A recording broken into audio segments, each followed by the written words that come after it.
ഒരു രാത്രി അത് പുലരുമ്പോൾ പലവിധ വാർത്തകൾ വന്നു, ആശങ്കപ്പെടുത്തുന്ന പല ദൃശ്യങ്ങൾ വന്നു. ഇതിൽ ചിലതൊക്കെ വ്യാജമാണ് എന്ന് സൈനിക വൃത്തങ്ങൾ തന്നെ വ്യക്തമാക്കുന്നുണ്ട്. അതേസമയം രാജ്യം എന്തും നേരിടാൻ തയ്യാറാണ് എന്ന ആത്മവിശ്വാസം നമുക്ക് വർദ്ധിപ്പിക്കുന്ന ഒരു രാത്രിയാണ് പുലരുന്നത്. അടിയന്തര യോഗം ഡൽഹിയിൽ അടിയന്തരമായ കൂടിയാലോചനകൾ നടക്കുന്നുണ്ട്.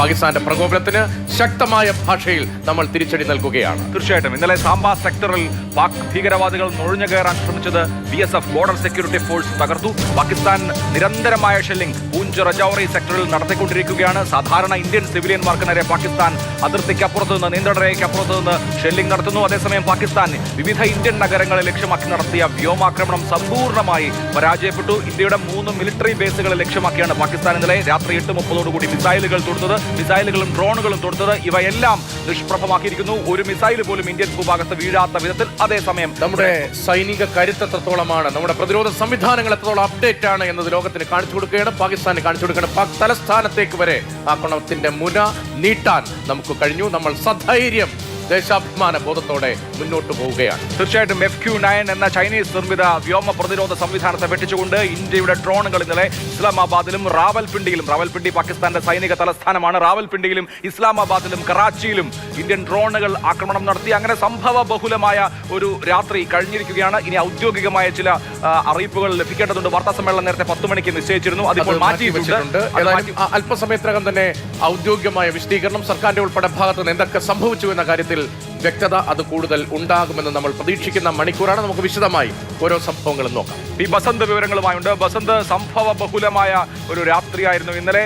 8:30 പാകിസ്ഥാൻ ആകാശമാർഗേണ തുടങ്ങിയ പ്രകോപനം, തുടർന്ന് LOCയിലെ കനത്ത ഷെല്ലിംഗ്, എണ്ണം പറഞ്ഞ ഇന്ത്യയുടെ തിരിച്ചടി.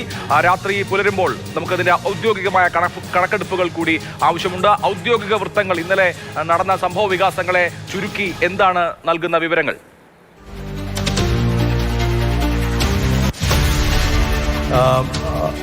രതീഷ്, ആകെ ഇന്നിപ്പോൾ വന്നിട്ടുള്ളത് സൈന്യത്തിൻ്റെ ഒരു റിലീസ് മാത്രമാണ്. അതിൽ കൃത്യമായി പറയുന്നുണ്ട് പാകിസ്ഥാൻ ഇന്നലെ ഇന്ത്യയുടെ മിലിറ്ററി ഇൻസ്റ്റലേഷൻസ് ലക്ഷ്യമിട്ട് ചില നീക്കങ്ങൾ നടത്തിയിരുന്നു, അതെല്ലാം തന്നെ ഞങ്ങൾ പ്രതിരോധിച്ചിട്ടുണ്ട് എന്നുള്ളതല്ലാതെ വ്യക്തമായി ഒരു ചിത്രം നൽകുന്നില്ല. അതായത് ഏതൊക്കെ മേഖലകളിലായിരുന്നു ഇത് ആക്രമണം തുടങ്ങിയതൊന്നും തന്നെ നൽകുന്നില്ല. അതേസമയം ഇന്ത്യയുടെ പ്രത്യാക്രമണത്തെക്കുറിച്ചുമുള്ള വിവരങ്ങളൊന്നും തന്നെ ഈ ഇതിലില്ല. അതേസമയം ഷെല്ലിംഗ് നടക്കുന്നുണ്ട് LOCയിൽ, അതോടൊപ്പം തന്നെ അതിർത്തിയിലൊക്കെ തന്നെ.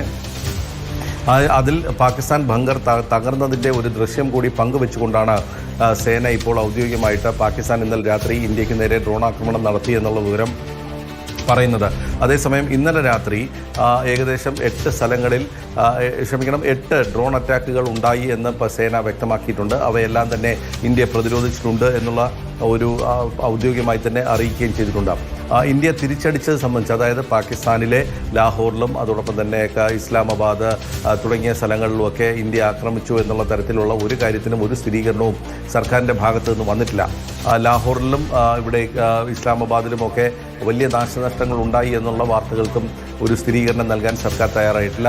ഇക്കാര്യത്തിൽ ഇന്ന് സംയുക്ത വാർത്താ സമ്മേളനം ഉണ്ടാകുമെന്നുള്ള ചില സൂചനകൾ ഇന്നലെ ഉണ്ടായിരുന്നു. പക്ഷേ അത് ഇപ്പോൾ ഔദ്യോഗികമായി ഉണ്ടാകില്ല എന്നുള്ളതാണ് ഇപ്പോൾ സർക്കാർ അറിയിക്കുന്നത്. അതായത് അത്തരത്തിലൊരു വാർത്താ സമ്മേളനം നിശ്ചയിച്ചിട്ടില്ലായിരുന്നു. എന്തെങ്കിലും ഉണ്ടെങ്കിൽ അറിയിക്കാം എന്നുള്ളതാണ് വിദേശ മന്ത്രാലയം ഇപ്പോൾ ഔദ്യോഗികമായി അറിയിച്ചിട്ടുള്ളത്.